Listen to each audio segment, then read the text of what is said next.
मेरे प्रियो सभी को जय मसीह की हमारे चैनल लॉर्ड वाचिंग मी 1.9 में आपका स्वागत है। आज हम सीखेंगे कि वचन के माध्यम से अपने विवेक को जीवित कैसे रखें। प्रेरित अंकुर यूसुफ नरूला जी द्वारा लिखी गई पुस्तक से। अगर आप हमारे चैनल पर नए हैं तो हमारे चैनल को लाइक, शेयर और सब्सक्राइब जरूर करें। प्रभु का शुभ समाचार फैलाने में हमारी मदद करें।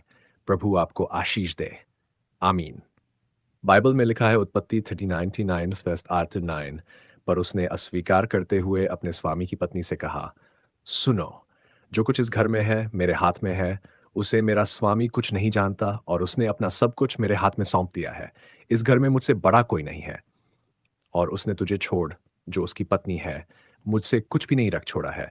इसलिए भला मैं ऐसी बड़ी दुष्टता करके परमेश्वर का अपराधी क्यों बनूं।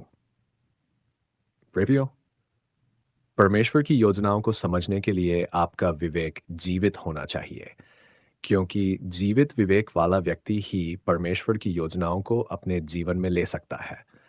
जब आपका विवेक जीवित होता है, तो उस जीवित विवेक के ऊपर परमेश्वर रोज अपनी इच्छाओं को, अपनी योजनाओं को, अपने वचन के द्वारा, आत्मा के द्वारा और अपने दासों के द्वारा जाहिर करता है।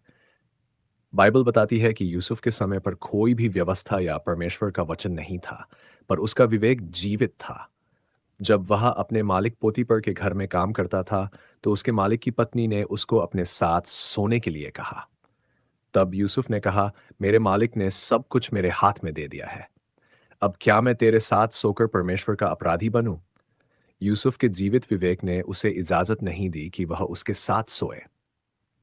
जबकि बाइबल का कोई भी वचन उसके पास नहीं था जो कहे व्यभिचार मत करो, लेकिन उसका विवेक उसे बताता था कि यह सब गलत है। इसलिए यूसुफ ने उस समय पोतीपर की पत्नी के साथ कुछ भी गलत नहीं किया, बल्कि वह उसके पास से भाग गया।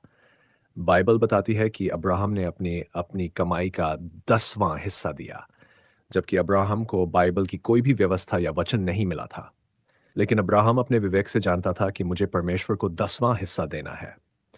इसीलिए बाइबल बताती है कि अब्राहम इतना इतना आशीषित था कि राजा भी उससे डरते थे।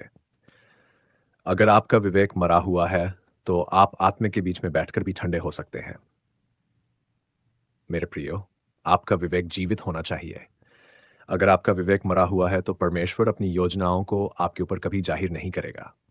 नए नियम में यूहन्ना ने कहा कि अगर तुम्हारे मन में दोष नहीं हो, तो तुम जो भी परमेश्वर से मांगोगे, वह तुम्हें मिलेगा। इसका मतलब है कि अगर आपके विवेक को पता हो कि आप गलती नहीं कर रहे हैं और आप परमेश्वर की पूरी मर्जी से जीवन जी रहे हैं, तो जो कुछ आप मांगोगे, आपको मिलेगा। याद रखें, शैतान पहले छोटे से पाप और गुनाह से आपके विवेक को कमजोर करता है, और जब विवेक कमजोर हो जाता है, तब वह उसे मारने की ओर ले जाता है। आज भी शैतान आपके विवेक पर हमला करता है, क्योंकि कमजोर विवेक और मरे हुए विवेक वाला व्यक्ति परमेश्वर की सिद्ध इच्छा को पूरी नहीं कर सकता। इसलिए शैतान की बातों पर ध्यान मत दो और अपने विवेक को जीवित रखो। मेरे प्रियो, अपने विवेक को जीवित रखें। अगर आपका विवेक आपको किसी भी काम में दोषी पाए, तो वह काम कभी मत करें, ताकि परमेश्वर अपनी योजनाओं को आपके ऊपर जाहिर कर सके। इस वचन के द्वारा परमेश्वर आपको आशीषित करे। आमीन। यह अंगीकार आपकी तरफ से सर्वशक्तिमान परमेश्वर। इस वचन के लिए मैं आपका धन्यवाद करता हूँ।